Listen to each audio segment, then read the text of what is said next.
Sejam muito bem-vindas a mais um episódio do Papo de 40. Um espaço que tem como objetivo acolher mulheres através de histórias, experiências que nos inspiram. E acredito que juntas podemos contribuir e ajudar umas às outras com amor, compreensão e, acima de tudo, leveza. E no episódio de hoje nós vamos falar sobre Janeiro Branco. E para esse bate-papo está aqui conosco Letícia Coelho, que vai trazer dicas, orientações práticas de como você cuidar da sua saúde emocional e mental durante todo o ano. Seja muito bem-vinda, Letícia. É um prazer receber você aqui no Papo de 40. Muito obrigado, Nádia. O prazer é meu estar aqui, poder trazer um pouco para vocês, né, da saúde mental, né, de como lidar e trabalhar com as nossas emoções, com os nossos sentimentos. Fico muito feliz com o convite e espero poder contribuir aqui hoje.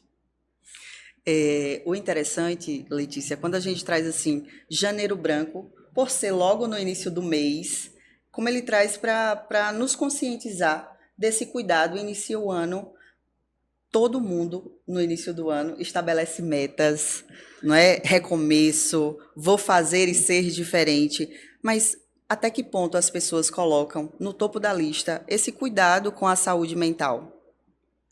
Eu acho que as pessoas, não preciso nem falar, né? A maioria das pessoas elas não tem muito essa percepção de que cuidar de si mesmo também deveria ser uma prioridade ou deveria ser uma meta, né? Já para aqueles que ainda acham que isso não está, né, bem estabelecido, bem resolvido na sua vida, que talvez teriam que trabalhar realmente com aquilo como uma meta. Para outras pessoas que já têm um pouco mais, né, de consciência desse processo, já têm um pouco mais de cuidado, o Janeiro Branco também serve como um incentivador à continuação desse processo, até porque saúde mental ela não é estática, né? Ela está sempre em movimento. Por quê? Porque ela é sobre a vida que nós estamos vivendo. Sim. E a vida ela está em movimento. Então, de certa maneira, nós estamos sempre sendo convidados a estar olhando para a nossa saúde mental de acordo com as experiências e com o momento da vida que a gente está passando. Sim. Letícia é uma psicóloga que já tem uma vasta experiência nesse cuidado com a saúde mental. E assim, Letícia, na sua experiência, o que você diria para as mulheres? O porquê da gente só buscar esse suporte, essa ajuda, quando a nossa saúde mental já está gritando por socorro? Eu acho que o primeiro ponto é que, por exemplo, se você sente uma dor de cabeça, você diz, eu estou com dor de cabeça. Né? Se você está com uma dor nas costas, você diz, estou com uma dor nas costas. E as dores emocionais, elas não têm um lugar. Sim. Por mais que a gente fale do cérebro, por exemplo, a gente não diz, eu estou sentindo uma ansiedade aqui. Sim, sim. Então, só de não ter um lugar, as dores emocionais, a gente já se sente meio perdido por conta disso. E a gente tem uma crença, uma falsa crença de que a gente consegue, como se as emoções, os sentimentos, eles fossem mais fáceis, né, da gente poder lidar e da gente trabalhar e da gente intervir, ou da gente só deixar que vai passar.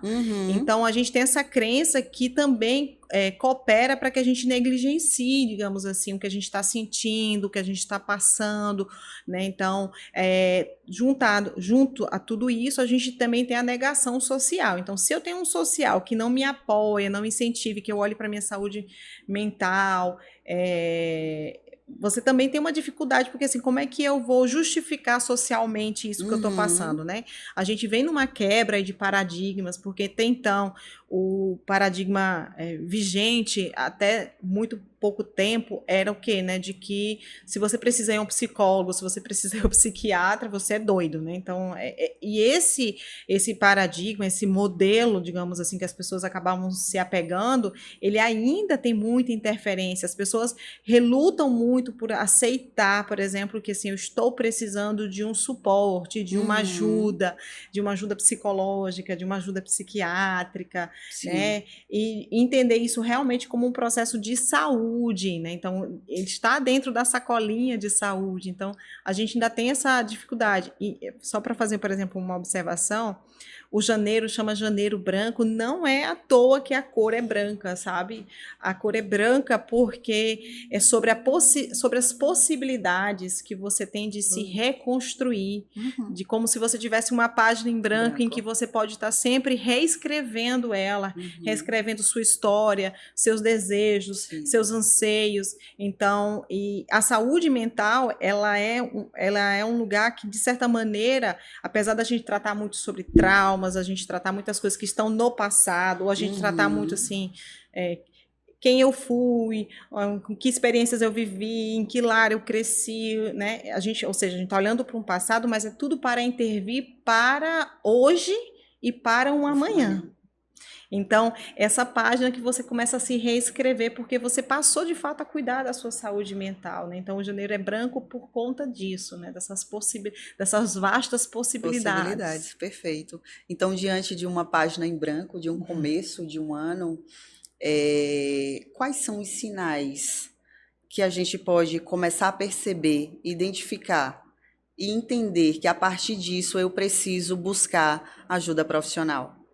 Aí os sinais, assim, geralmente, quando você negligencia muito a sua saúde mental, o seu corpo físico, ele começa a dar os sinais, né? Então, você vai ter pessoas que elas vão aumentar uma dor de cabeça, você vai ter uma pessoa que ela vai ter um sono comprometido, ela passa a ter insônia, ela passa a não dormir mais bem, ela tem um sono perturbado, ela começa a ter muitos, aí pensando a partir, né, da parte psicológica, você começa a ter muitos pensamentos ruins, você começa a pensar muito ruim sobre a vida, sobre si mesmo, né? Sobre não estar dando de conta, sobre não estar bom o tempo todo, aquele sentimento ele está, digamos assim, muito vivo o tempo todo né, no seu dia a dia, aquela sensação de uma tristeza ou de uma angústia que não passa, que não vai embora.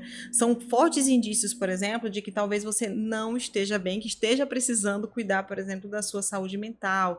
A gente também tem outras pessoas que às vezes elas têm, por exemplo, dermatites, elas têm queda de cabelo, sabe? Outros sinais, digamos assim, no corpo físico ainda mais fortes quando essa saúde mental também, às vezes, está negligenciada, né?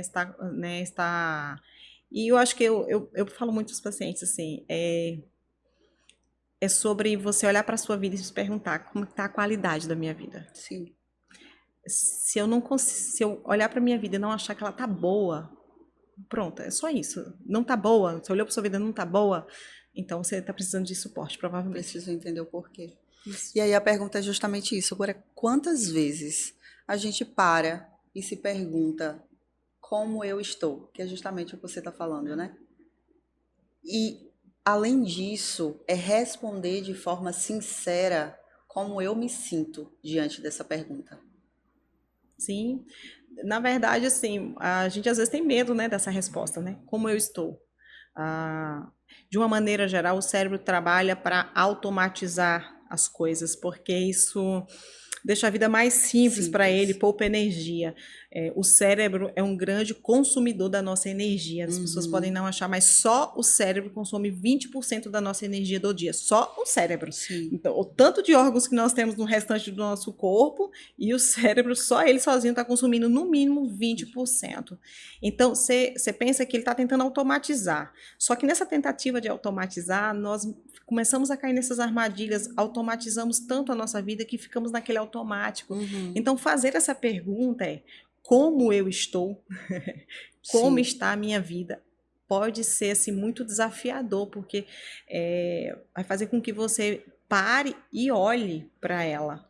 E, de fato, na tentativa de ser sincero com você, sair inclusive do automático. Sabe aquele automático da pergunta, tudo bem? E você responde, tudo bem? Porque ele é só um cumprimento ali de saudação. Sim. Não é realmente uma pergunta sobre como você está. Sim. E quando você para intimamente e se pergunta como eu estou e ter coragem de olhar para as respostas que vêm, Sim. né? Aí eu penso que podem ter duas respostas, né, para essa pergunta. De fato, pode ser a questão do medo. Será se de fato eu quero saber? Ou algumas pessoas nem conhecem, nem sabem o porquê está se sentindo de tal forma. Perfeito. Por que eu sinto isso? E eu não sei, eu não consigo responder. E eu acredito, não sei se foi semana passada ou foi essa semana, mas você trouxe na sua rede social falando sobre ansiedade, sobre a importância de você aprender a conviver com as suas emoções.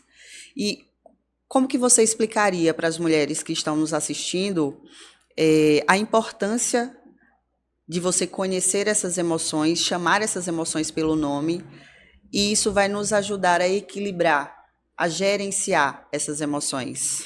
Perfeita essa pergunta, sabe por quê, Nádia? Porque, assim, a maioria dos pacientes, quando eles chegam na psicoterapia, eles vêm com um bode expiatório para os seus problemas, tá? Então, assim, eu Uhum, estou aqui por causa de X situação que está acontecendo na minha vida. E na maioria das vezes nós vamos conversando, não que aquilo às vezes não era um problema na vida da pessoa, até era, mas comparado ao que de fato muitas vezes está alimentando aquela depressão, aquela ansiedade, aquelas angústias diárias, porque não necessariamente a pessoa procura uma psicoterapia porque ela está depressiva, né? Ou uhum, porque ela está com uma ansiedade psicopatológica, mas porque às vezes ela está infeliz. Ela só está infeliz, ela vive mais triste do que feliz na sua própria vida. E então, quando a gente começa a conversar e dialogar, a gente começa a descobrir que às vezes isso está vindo de muitos outros lugares. E esse nosso pouco exercício, essa dificuldade que de uma maneira geral nós todos temos, assim, de descobrir e de entender que essa pergunta que você fez, assim, de saber de fato o que é que eu estou sentindo, e isso envolve uma série de coisas. Nós não tivemos na escola uma educação socioemocional, por não. exemplo. Hoje em dia que você vê que às vezes tem escola que tem um pouco mais, né, desse cuidado, Uhum, de já ensinar para as crianças, elas, né, você vê inclusive já mais adolescentes hoje mais conscientes, sim. assim, eles, né, com uma consciência maior de dizer assim, eu quero ir na psicoterapia, porque ele começou a reconhecer que ele sabe que tem nele alguma coisa que ele não está conseguindo resolver Sim. sozinho. Né? Essa resposta de saber o que eu estou sentindo, nem sempre ela é fácil. Mas, por exemplo, se você. Uma dica que eu dou muito para os meus pacientes, que eu acho que é primordial para todo mundo, é estuda, lê, procura coisas que acrescentem na sua vida, porque elas vão te ajudar também a Uhum, perceber outras coisas. Então, assim, como eu estou, o que, que eu estou sentindo de verdade, né? Isso é uma tristeza, eu estou chamando de tristeza, mas no fundo, será que eu não estou com raiva? Por exemplo, que uhum, a raiva ela é um sentimento que, por exemplo, para nós mulheres, ele não é tão permitido, digamos assim, né? Se a gente parasse para pensar, fechasse um olho e dissesse é, assim, imagine uma pessoa com raiva, provavelmente você vai imaginar um homem com é raiva e não verdade. necessariamente uma mulher, porque as educações culturais também educam a gente a partir de lugares emocionais, sabe? Então, assim, Uhum, então, por exemplo, muitas vezes as mulheres elas têm raiva e elas tentam transformar essa raiva, por exemplo, em tristeza, sim, sim. tá? Mas, Uhum, por exemplo, não, eu estou com raiva. uhum, Então, sei lá, eu vivi uma traição e ela tá lá afundada num processo de tristeza profundo e assim a pergunta, e a raiva? Cadê a sim. raiva? Cadê a raiva? Onde está essa raiva? O que você fez com Uhum, essa raiva? Será que ela não vai te adoecer porque você não olhou para um outro processo emocional que um outro veio e cobriu este, sabe? uhum, Igual, deixa eu trocar aqui, né? A gente tá falando para mulheres, mas, por exemplo, homens, como muitas vezes as emoções são permitidas para ele, muitas vezes a raiva é mais permitido do que a tristeza. sim, Então, se ele para, ele está triste, mas ele transforma isso numa raiva. Então, ele queria poder chorar, mas sim. como ele não pode chorar porque isso não foi permitido, ele vai bater em alguma coisa, ele vai esbravejar, né? Vai usar um tom de Uhum, voz sim, alto, como se fosse um processo de raiva, e não necessariamente. Então, a psicoterapia, muitas vezes, ela ajuda a gente a olhar de forma mais profunda. Mas se eu paro, estudo, aprendo a ler, aprendo a me observar, que eu acho que é a coisa mais importante, de sim. fato. Eu aprendo a me observar, eu provavelmente vou começar a notar diferenças emocionais que o meu corpo, né, ele traz. Por quê? Porque a gente não sente uma emoção do nada, ela Sim, não veio do nada. Houve um estímulo, houve algo que digamos assim, virou um ambiente propício para que ela viesse. Nem que seja apenas um pensamento, mas sim, esse sim, estímulo aconteceu. com certeza. E quando você traz, eu preciso reconhecer, autoconhecimento, buscar me conhecer, é, nem sempre essa raiva acumularia e se tornaria tristeza. Porque quando entra essa questão de homem e mulher, é permitido culturalmente que a mulher fique triste, porque é uma emoção culturalmente de forma errônea, uma emoção feminina, e a raiva, uma emoção masculina, a mulher, ela retrai essa emoção, torna-se uma tristeza e acaba desencadeando outras emoções. Exato. E por que ela se sente perdida para identificar? Porque a emoção ela é errada. Ela acumulou uma emoção que talvez ela pudesse colocar para fora naquele momento, mas e os julgamentos? Porque as mulheres, quando reagem com raiva, elas são vistas como desequilibradas, na grande maioria das vezes, né? Perfeito, exatamente. São desequilibradas. E aí, Letícia, a gente traz o Janeiro Branco, uma folha em branco, reescreva a sua história. Mas como manter-se durante o ano todo com essa história que eu quero escrever, com essa folha em branco que foi entregue para mim? Como me manter? Eu acho que a primeira coisa é aceitar que você não vai manter. Sabe? Acho que a maior sacada da saúde mental é a gente aceitar que ela oscila. Ela não é estável, ela não é uma coisa que eu adquiri, depois que eu adquiri, ela não se altera. Não, a história do movimento. Se a vida está em movimento, eu também estou em movimento. Então, as minhas emoções, os meus sentimentos. Então, por exemplo, às vezes eu trabalhei um tempo na psicoterapia, alguma ferida, e eu já estou muito melhor com ela. Só que eu vou e vivo uma experiência que traz toda aquela ferida de volta. E aquilo volta com uma força, sabe, muito grande. Então, é possível, porque, e eu falo mais, a mente, de uma certa maneira, ela é cheia de armadilhas, assim, de certa maneira. Porque às vezes você fica naquele automático, acha que tá bem, sei lá. Eu vou brincar, assim, tem uma receitinha básica, né, que as pessoas passam hoje de saúde mental. Faça exercício físico, né? Faça exercício físico, se vincule à espiritualidade, coma bem. Sim. Eu não estou dizendo que essas coisas elas não funcionam, tá? Elas funcionam sim, mas isso não é uma receita que se você cumpre todo esse protocolo, então eu estarei imune a sofrimentos, a uma oscilação de humor, sabe? A um processo ansioso na minha vida. Não. O que eu falo muito para os meus pacientes, que depois de você estar um tempo terapeutizado, você não tem mais a desculpa de...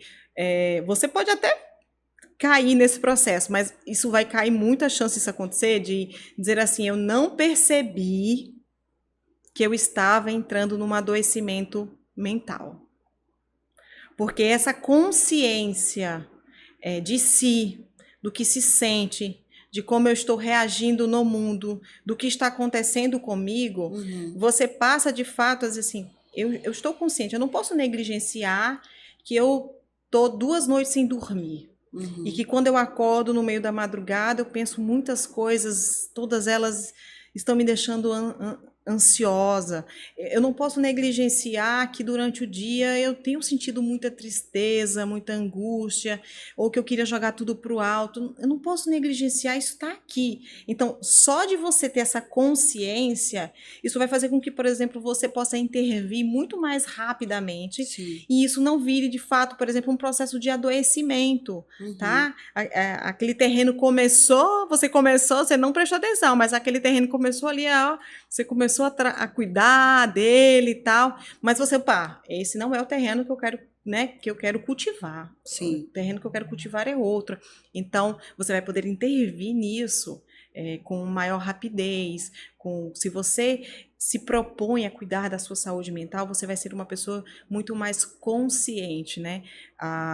Eu falo muito para os meus pacientes que, por muito tempo, a neurociência ela dizia que nós éramos diferentes de todos os outros animais porque nós pensávamos, nós podíamos pensar. E esse já é um conceito que a neurociência diz, não, não. Tem algo que é maior. Nós não só podemos pensar, mas como nós pensamos sobre o que estamos pensando. nós somos os seres que pensam sobre o que pensa. Então, o que pensa sobre o que pensa é isso, é essa consciência. Nós podemos trabalhar esse processo dessa consciência. E nisso, no processo de saúde mental, é essa consciência que nós trabalhamos, assim, no sentido de ao que eu quero estimular, ou a que ambientes eu estou, digamos, vivendo, né? Que ambientes eu estou, né, digamos, estão disponíveis, né, estão me colocando, que mudanças eu posso operar de fato, por onde eu posso começar, né? Sim. Isso tudo de forma bem consciente. O interessante é a gente identificar que a vida não é previsível, não existe uma previsibilidade de tudo que vai acontecer. Mas é importante entender, como você traz essa questão da consciência, de pensar sobre o que eu penso e entender se isso é verdade ou não. Porque alguns pensamentos a gente cria e não são verdadeiros. Perfeito. Que inclusive foram construídos de forma inconsciente e trazidos por outras histórias, que não é necessariamente a história que eu posso construir para a minha vida. Isso. Então, quando você traz assim, não tem como a gente pegar uma folha e estabelecer metas palpáveis, porque a vida ela é imprevisível. Mas eu consigo, se eu tenho ajuda, gerenciar essas emoções. As emoções, elas são inevitáveis e elas são saudáveis, inclusive.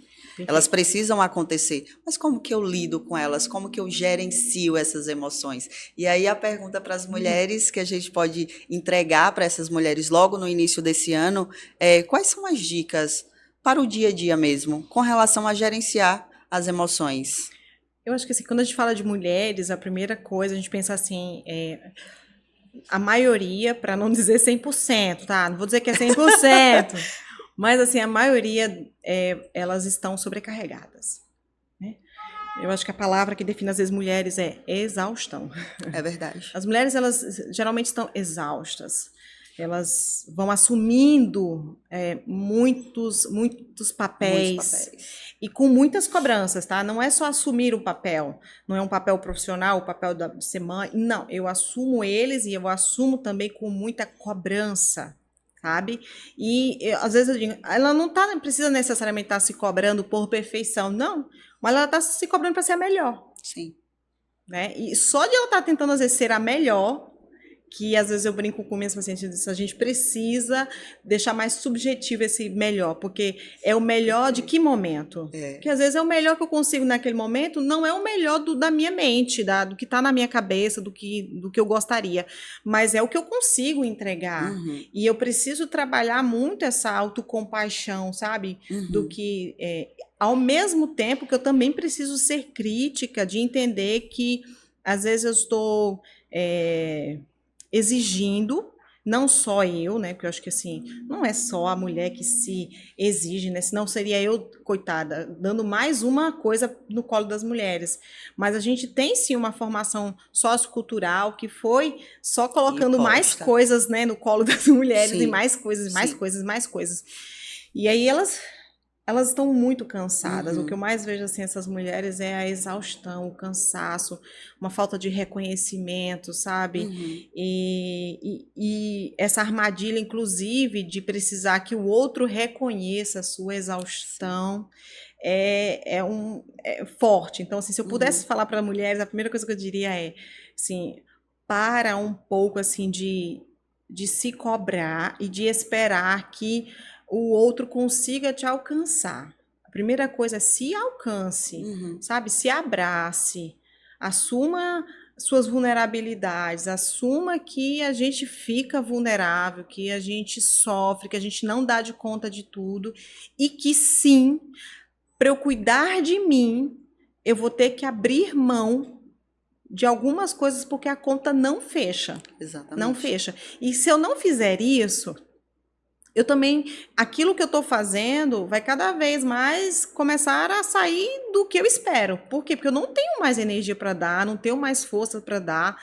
E você falou até dos pensamentos, né? E eu sempre converso com mulheres, mulheres geralmente pensam muito, né? Elas têm uma carga mental muito grande, elas estão sempre resolvendo pequenas coisinhas nas Uhum. suas mentes. E até isso, às vezes eu preciso dar um descanso até para isso. Não, vou tirar um minuto aqui, um tempo. Não, não quero pensar em nada, Perfeito. né? Eu quero só Sim. poder. Então, autocuidado, às vezes, vai desde as coisas mais, digamos assim, populares, como, por exemplo, exercício físico, atividade física, beber água, sabe? Tentar uma Uhum. alimentação, né, minimamente equilibrada, né? Que a Sim. gente também sabe que alimentos ricos em açúcar, em gorduras, também podem afetar esse processo de saúde mental. Mas a gente às vezes entender que está nas coisas pequenas, como um Uhum. silêncio, Sim. sabe? Um tempo só para você, sabe? Então, tá tudo bem, sabe? Às vezes eu brinco assim, tá tudo bem você dizer assim, diga ao seu marido, ó, leve as crianças para brincar. E você vai fazer o que? Eu vou ficar em casa. Fazer o que em casa? Nada. Nada. Exato. Nada, nada. Eu vou não Exatamente. fazer nada. Exato. Sabe? Até esse nada pode ser essencial.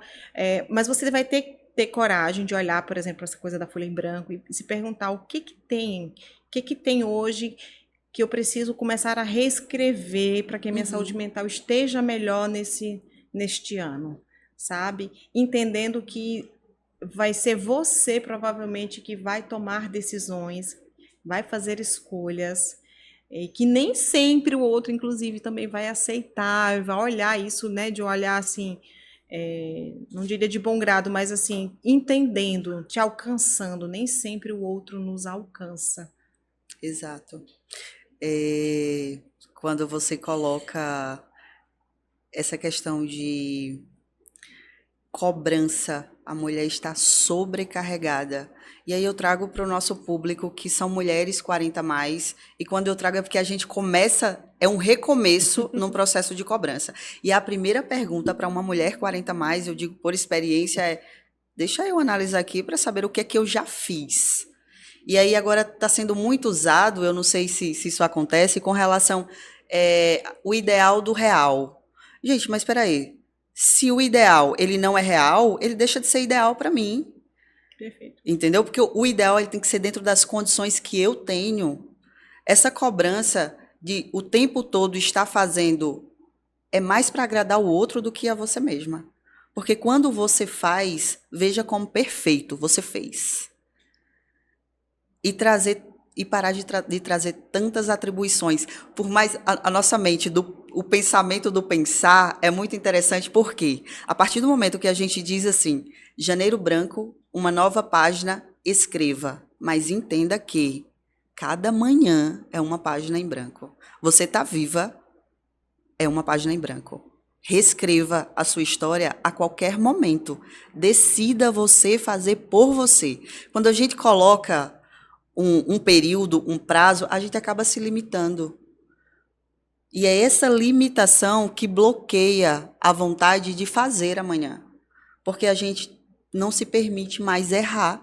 A gente tem que acertar o tempo todo. E Isso. isso é adoecedor. Isso. E acho que essa coisa também de a gente pensar assim, ah, Letícia, mas agora eu não consigo, tenho dificuldade, eu tento operar mudanças para ajudar a minha saúde mental, mas eu sinto que eu tenho muita dificuldade com elas. E, assim, essas dificuldades elas são reais. Quando a gente está começando algo novo, algo que eu não tenho hábito, eu vou ter dificuldade para notar o que eu estou sentindo, eu vou ter dificuldade para encontrar o motivo, né? Então, Letícia diz que tem sempre um motivo, um estímulo, algo que causou. E eu vou ter dificuldade de notar isso, isso é normal, é ok. O que a gente não pode é desistir. Eu acho que é uma coisa que a gente conversou aqui no off, e eu gosto de trazer isso, ó.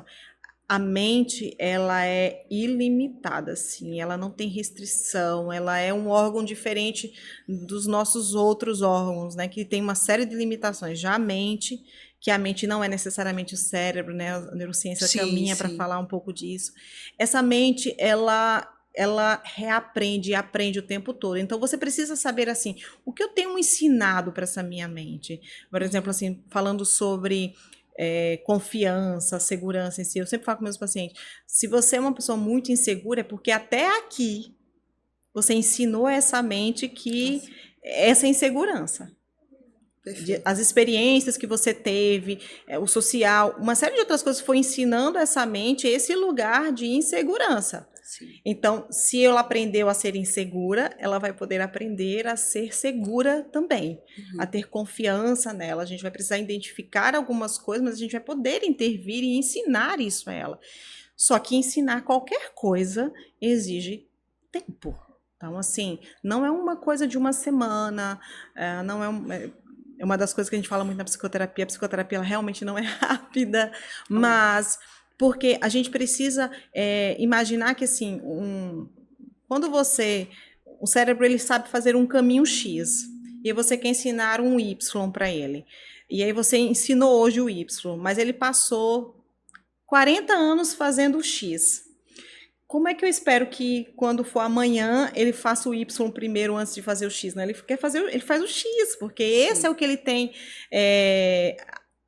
o hábito, esse é que ele conhece. Até a neurociência já provou isso, né? Até as sinapses, né? Depois, quanto mais você repete algo, aquela sinapse vai ficando cada vez mais curtinha, seja, ela acontece mais rápido, sabe? Então, o novo, ele realmente exige mais energia, sabe? Então, e dedicação, consciência. Eu volto para o ponto da consciência. Eu estar o tempo todo tentando me voltar para a minha consciência, saindo do automático. Se você em 2025 já tentar ser uma pessoa que está menos no automático e tentar estar mais consciente da sua vida, você provavelmente já vai intervir na sua saúde mental. Pode ter certeza disso. Perfeito. Eu acho essa profissão, trabalhar com a mente, é você ajudar as pessoas a se libertarem. Por que eu acredito nisso? É como você falou, novas conexões neurais, elas demandam tempo. Agora pensa em uma mulher, 40 mais, sem entender o porquê vive de tal forma. Porque talvez essa história que ela viva não seja dela. E aí é como você traz, né? Tem uma questão sociocultural, tem uma questão cultural familiar. Eu escutei muito isso. Nossa, você é muito parecida com sua mãe. Mas você não é parecida com sua mãe fisicamente, você é parecida com sua mãe em comportamento. Mas por quê? Porque eu trago um padrão comportamental que eu aprendi com a minha mãe. Mas é de fato o que eu quero para a minha vida e o que eu acredito? E a grande maioria das pessoas não conseguem identificar por que são como são, entendeu? E algumas sofrem muito e não sabem o caminho para encontrar a sua identidade, para se enxergar, para me enxergar como Nádija. Eu posso parecer com minha mãe e me orgulho, porque a minha mãe agia de acordo com a criação que ela teve, com as condições que ela teve, mas hoje eu acredito que não se aplica para a minha realidade. Isso não me faz bem, eu quero conhecer a minha identidade e viver a minha identidade. Então isso é uma construção que eu vejo um profissional de saúde mental ajudando a você se reencontrar. E aí você trouxe no início da nossa conversa esse eu, vários eus que fazem parte da minha vida até aqui, e que talvez me prepare para uma vida que eu quero lá na frente. Isso. A gente saber assim, você é a Nádia. Você é a Nádia. Você não é a Letícia. Você não é a Maria. E a gente, inclusive, tem assim, eu vejo muito, assim, a internet é muito boa em muitos aspectos, mas também tem uma padronização, né, por exemplo, né, e a gente já tem o hábito de comparar, né, então isso é uma coisa que o nosso cérebro faz automaticamente, essa comparação. E a gente cai muitas vezes nas armadilhas dos padrões, né, então, e aí você esquece de fazer a pergunta mais básica de todos, quem eu sou, quem eu quero ser, e até que ponto eu estou confortável em ser, né? Então, por exemplo, né? Então, eu falo muito nos meus pacientes, olha, apesar de falar muito, eu não sou, por exemplo, uma pessoa extrovertida, eu sou uma pessoa introvertida.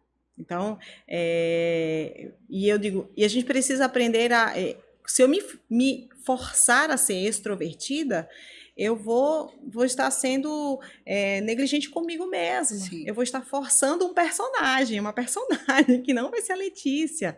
Né? A Letícia, de maneira geral, é uma pessoa que observa bastante, é uma pessoa um pouco mais calada, né? E tá tudo bem. São Sim. formas de ser no mundo. O que deixa esse mundo legal, divertido, é a gente ser diferente. As pessoas, todas elas serem diferentes. E eu preciso valorizar isto, mas eu preciso que essa valorização parta de mim e não desse externo.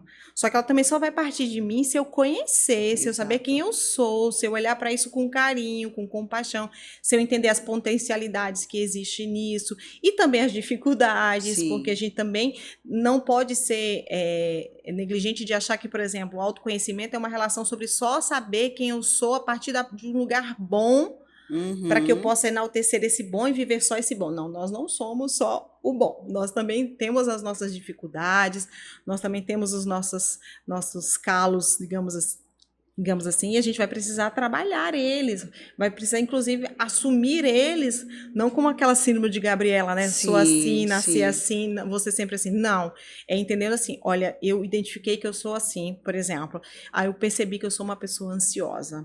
Eu tenho um traço de ansiedade, porque o traço de ansiedade ele pode ser um traço que pertence ao teu modo de ser como pessoa. Sim. Não, né? Então, eu tenho um traço de pessoa ansiosa muito forte. Então, eu vou precisar trabalhar esse meu processo de ansiedade. Não só de forma patológica, não, mas para que eu entenda que eu vou precisar ficar de olho nele. Porque, por exemplo, muitas vezes ele me faz agir rapidamente. Isso é ótimo. Mas muitas vezes me deixa sofrendo por antecedência e por coisas que nunca acontecem. Sim. Então, se eu conheço, eu aprendo a conviver e a gerenciar. Isso. E sabendo que, nesse contexto, vai me fazer muito bem. Mas já nesse contexto aqui, eu preciso ficar atenta para gerenciar e não me fazer mal e nem fazer mal ao outro. Isso. Porque existe também essa questão da responsabilidade com o outro. Porque a gente vive em comunidade, né? Desde que a gente não negligencie esse cuidado, essa autocompaixão. Eu sempre digo nas minhas redes sociais o seguinte: eu sou mãe, tenho 4 filhos, e o fato de me colocar como prioridade nunca soou para mim de forma egoísta, porque eu entendo que se eu não estiver bem, eu não consigo cuidar, não como deveria, de ninguém. Eu posso até tentar, mas isso vai ser a curto prazo. Ele não se mantém por muito tempo. Então a gente precisa se colocar como prioridade e enxergar isso não de forma egoísta, mas enxergar como necessário. Isso é um olhar de amor para com o outro. Então, assim, quando eu olho para mim e olho com amor, com compreensão e com compaixão, eu consigo amar genuinamente o outro. Não é isso, Letícia? Sim. Letícia, eu gostaria que você deixasse um recado em especial para as nossas mulheres 40 mais. Quando eu postei mais cedo que você estaria conosco aqui falando sobre saúde mental, recebi muitas mensagens falando sobre eu já iniciei o ano ansiosa. É por isso que ficou na minha cabeça e ela falou sobre ansiedade essa semana. Eu já iniciei o ano ansiosa, porque o ano ele já traz, já cobra isso da gente, que a gente precisa estabelecer metas para o decorrer do ano. Então, qual seria o conselho? Quais seriam as dicas, orientações que você daria para essas mulheres, para que elas consigam, sim, estabelecer metas, mas enxergar com leveza essas metas esse ano de 2025? Acho que o principal conselho que eu dou para todas as mulheres sempre é assim, olhe para você com compaixão. Depois que você olhar para você com compaixão, se der um abraço, se pergunte assim, o que eu quero fazer para mim? Porque nós geralmente somos ensinadas a estar cuidando de tudo, de todos, e de certa maneira acabamos negligenciando o nosso próprio autocuidado. Sim. Então, entender que quando eu estou bem, eu seria uma pessoa menos estressada, menos ansiosa, menos triste, e eu vou poder realmente estar melhor, como Nádia até comentou aqui, nos lugares, esses lugares aos quais eu pertenço, né? Seja o meu lar, seja os ambientes sociais que eu frequento. Então, primeiro, um pouco de compaixão, compaixão com você está tentando e dando o seu máximo, eu tenho certeza disso. Mas eu quero que você saia da ideia do máximo e talvez olhe assim, menos é mais. Então, ao invés de pensar em muitas metas, começa pequeno, sabe? Assim, estabelece alguma coisa para você de forma consciente. Aí eu vou me exercitar mais, aí eu vou trabalhar mais a minha saúde mental mesmo. Então, minha saúde mental vai ganhar destaque. Para isso, eu vou começar a me exercitar, eu vou me observar mais, eu vou tentar fazer as coisas com mais consciência, menos naquele automático do dia, assim, eu preciso fazer isso, preciso fazer aquilo. E quando você vê, já está na hora de dormir de novo, um pouco menos. Então, criar momentos em que você diz assim, opa, deixa eu parar aqui um pouquinho e olhar para a minha vida. O que tem hoje? O que eu quero hoje? Às vezes eu falo muito assim para os meus pacientes, toma cuidado com certas armadilhas, porque assim, por exemplo, uma casa, ela não para de ter serviço. Então, se eu negligenciei uma coisa ali daquele lar, por exemplo, hoje, aquilo não é o fim do mundo, até porque amanhã já vai estar lá novamente, viu? Ou talvez daqui a meia hora já vai estar lá novamente. Em compensação, se você tirou 1 hora, 40 minutos e cuidou de você, aquilo ali tem um reflexo enorme, não só no seu dia, mas no resto dos seus dias, porque aquilo motiva você no outro dia fazer de novo, aquilo motiva você de novo em outro momento. Então, tenha esse olhar para você. Então, um pouco de compaixão, mas também um pouco de movimento. Mas um movimento não para o outro, um movimento para si mesma. Volte para si mesma. Escolha ali pequenas coisas e coloque elas ali no seu dia a dia. Perfeito. A cada episódio eu sempre gosto de vir aqui reforçar que o Papo de 40 é mais que um podcast. O nosso objetivo principal é trazer mulheres que inspire outras mulheres, que tragam histórias reais, experiências reais e que vocês possam se inspirar e usar essas dicas na vida de vocês. Mas mais que isso, é levar em consideração a sua singularidade, o seu eu. Nem sempre o que funciona para um funciona para outro. Então, respeite a sua vida, o seu contexto de vida atual e pegue com determinação aquilo que faz parte da sua vida real. Como Letícia falou, olhe para você com amor, olhe para você com compaixão. Gostaria de agradecer a Letícia carinhosamente pelo convite e assim dá vontade de sair indicando ela como psicóloga, porque assim ela olha no seu olho, assim extrai de você, sabe, o que você não consegue identificar, enxergar. Muito obrigada, Letícia. Obrigada a você, viu? Obrigada. Gostaria de agradecer de uma forma especial a nossa patrocinadora, Revale, que compartilha do mesmo propósito que é influenciar, motivar outras mulheres a cuidar de si. Muito obrigada, fiquem com Deus e até o próximo episódio.